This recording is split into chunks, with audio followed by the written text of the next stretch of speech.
गीता के 51 अद्भुत और अनमोल विचार। कोई कुछ भी कहे, बस अपने आप को शांत रखो, क्योंकि सूरज कितना भी तेज क्यों न हो, समुद्र सूखता नहीं है। जहाँ आपकी कोई कीमत नहीं है, वहाँ पर रुकना अनुचित है, चाहे वो किसी का घर हो या फिर किसी का मन। जब कोई हाथ और साथ दोनों छोड़ देता है, तब कुदरत कोई न कोई उंगली पकड़ने वाला भेज देता है। उन्हीं का नाम कान्हा है। जो मन को नियंत्रित नहीं करते हैं, उनके लिए वह शत्रु के समान कार्य करता है। हे अर्जुन, व्यक्ति जो चाहे बन सकता है, यदि वह विश्वास के साथ इच्छित वस्तु पर लगातार चिंतन करे। सिर्फ दुनिया के सामने जीतने वाला ही विजेता नहीं होता, बल्कि किन रिश्तों के सामने कब और कहाँ पर हारना है, यह जानने वाला भी विजेता होता है। जो व्यक्ति बुद्धि को छोड़कर भावनाओं में बह जाता है, उन्हें कोई भी मूर्ख बना सकता है। वक्त से पहले मिली चीज़ें अपना मूल्य खो देती हैं और वक्त के बाद मिली चीज़ें अपना महत्व। मनुष्य को अपने कर्मों के संभावित परिणामों से प्राप्त होने वाली विजय या पराजय, लाभ या हानि, प्रसन्नता या दुख इत्यादि के बारे में सोचकर चिंतन से ग्रसित नहीं होना चाहिए। आत्मा पुराने शरीर को वैसे ही छोड़ देती है, जैसे मनुष्य पुराने कपड़ों को उतारकर नए कपड़े धारण कर लेता है।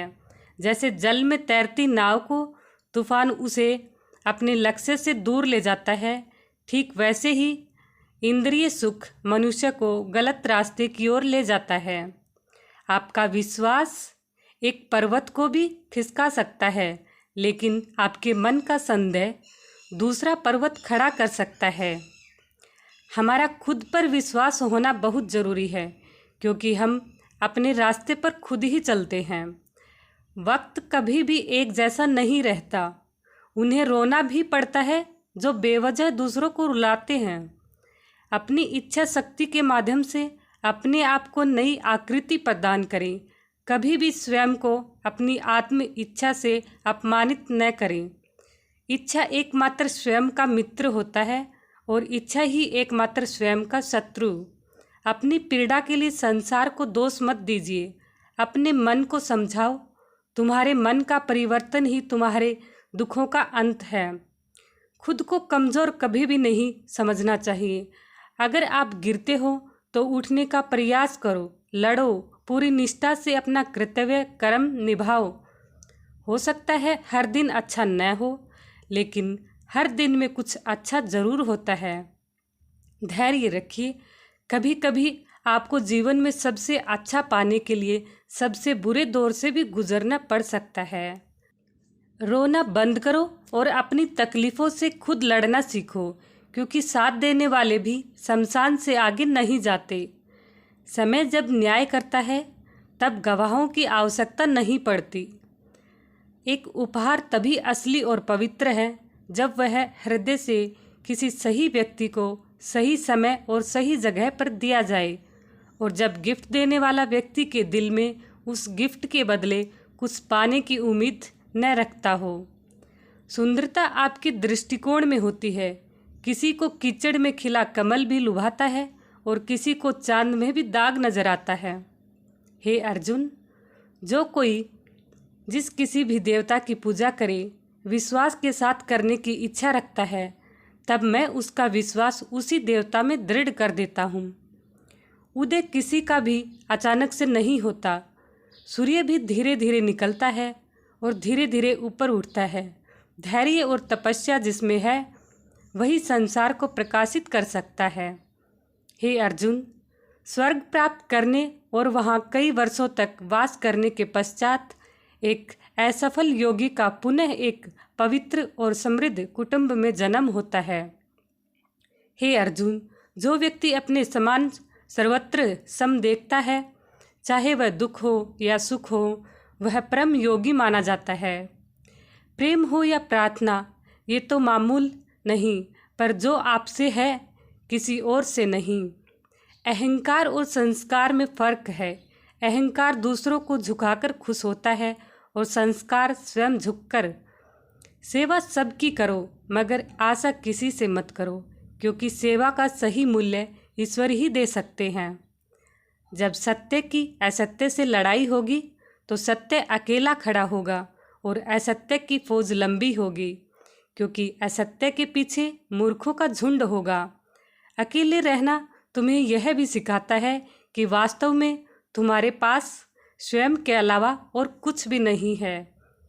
जब परिवार के सदस्य अप्रिय लगने लगे और पराये अपने लगने लगे तो समझ लीजिए कि विनाश का समय आरंभ हो चुका है।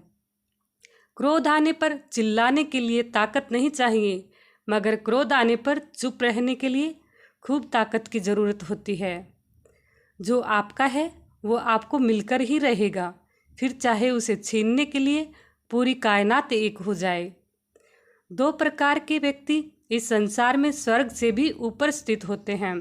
एक वो जो शक्तिशाली होकर भी क्षमा कर देते हैं, और दूसरे वो जो दरिद्र होकर भी कुछ दान करते हैं। प्रेम शरीर या सुंदरता को देखकर नहीं होता, प्रेम हृदय से होता है। जहाँ दो हृदय मिल जाएं, वही प्रेम का जन्म होता है। किसी भी व्यक्ति को अच्छे से जाने बिना दूसरे की बातें सुनकर उसके प्रति कोई धारणा बना लेना मूर्खता है। अगर साफ नीयत से मांगा जाए तो ईश्वर नसीब से बढ़कर देता है। जब भी विनाश होने का प्रारंभ होता है तो शुरुआत वाणी के संयम खो देने से होती है। जीवन में सब कुछ खत्म होने जैसा कुछ भी नहीं होता, हमेशा एक नई शुरुआत हमारा इंतजार कर रही होती है। जीवन में यदि खुश रहना है तो अधिक ध्यान उस चीज़ पर दें जो आपके पास है, उस चीज़ पर नहीं जो दूसरों के पास है। उस दिन हमारी सारी परेशानियां खत्म हो जाएंगी, जिस दिन हमें यकीन हो जाएगा कि हमारा सारा काम ईश्वर की मर्जी से होता है। विपत्ति में धैर्य, वैभव में दया और संकट में सहनशीलता ही श्रेष्ठ व्यक्तियों के लक्षण हैं। जो व्यक्ति स्पष्ट और सीधी बात करता है उसकी वाणी कठोर जरूर होती है, लेकिन वह कभी किसी के साथ छल नहीं करता। जो अच्छा लगे उसे ग्रहण करो और जो बुरा लगे उसका त्याग कर दो, चाहे वह विचार हो, चाहे कर्म हो या मनुष्य। बुराई बड़ी हो या छोटी हमेशा विनाश का कारण बनती है, क्योंकि नाव में छेद छोटा हो या बड़ा हो, नाव डूब जाती है। परिवार और समाज दोनों ही बर्बाद होने लगते हैं जब समझदार मौन और नासमझ बोलने लगते हैं। आप वापस नहीं जा सकते हैं और शुरुआत को नहीं बदल सकते हैं, लेकिन आप जहां हैं वहीं से शुरुआत कर सकते हैं और अंत को अवश्य बदल सकते हैं। जब उम्मीद टूटने लगे, कोई रास्ता दिखाई ना दे, तो एक बार भगवत गीता की शरण जरूर लें।